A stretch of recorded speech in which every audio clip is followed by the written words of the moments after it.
তো স্বাভাবিকভাবে এটা একটা রেওয়াজের প্রতি সম্মান রেখেই বলছি, যেহেতু এই রেওয়াজ এবং এই আলোচনা গ্রহণ হওয়ার সম্ভাবনা নাই, সেই কারণে আমরা মূল্যবান সময়টা বাঁচাইতে পারি কিনা, আমাদের কোনো সুযোগ আছে কিনা যে আমাদের দেওয়া এই ছাঁটাই প্রস্তাবগুলো আমরা আমরা প্রত্যাহার করে নিলাম, তাহলে বোধহয় কাজটা সহজ হয়।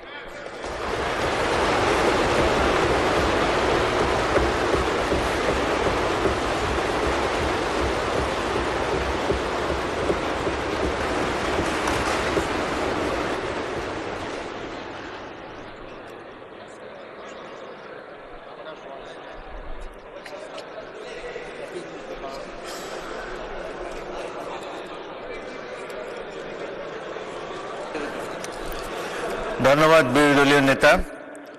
আমার মনে হয় ট্রেজারি বেঞ্চ আপনার এই প্রস্তাব তারা গ্রহণ করেছে। আমার মনে হয় যে প্রস্তাবগুলো উত্থাপনে মাননীয় মন্ত্রী প্রস্তাব উত্থাপনের পর সরাসরি প্রস্তাবটি ভোটে দেওয়া হবে। ধন্যবাদ মাননীয় বিরোধী দলের নেতা, অনেক সময় বাঁচবে।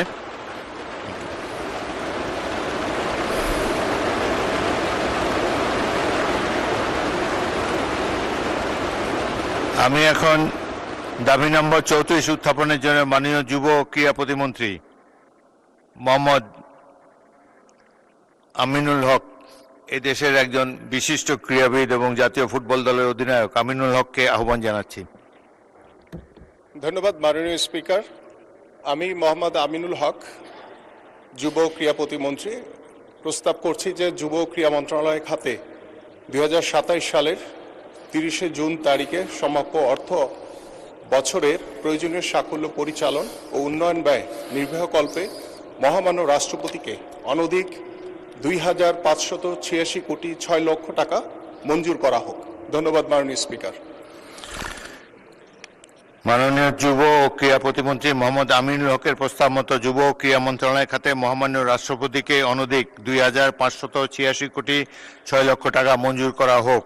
যারা এই প্রস্তাবের পক্ষে আছেন তারা হাঁ বলুন, যারা এই প্রস্তাবের বিপক্ষে আছেন তারা না বলুন। আমার মনে হয় হাঁ জয়যুক্ত হয়েছে, হাঁ জয়যুক্ত হয়েছে, হাঁ জয়যুক্ত হয়েছে।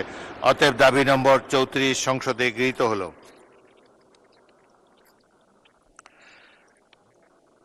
আমি ধন্যবাদ জানাচ্ছি যে যেহেতু সময় সীমাবদ্ধতা রয়েছে, সেই জন্য বিরোধী দলীয় নেতা প্রস্তাবসমূহ প্রত্যাহার করে নিয়েছেন, যার ফলে কিছুটা সময় বাঁচবে, অনেক সময় বাঁচবে এবং মহামান্য রাষ্ট্রপতিকেও সময় দেওয়া হবে তার এই বাজেট প্রস্তাবের উপরে সম্মতি জ্ঞাপন এবং অন্যান্য কার্যক্রম সমাপনের জন্যে।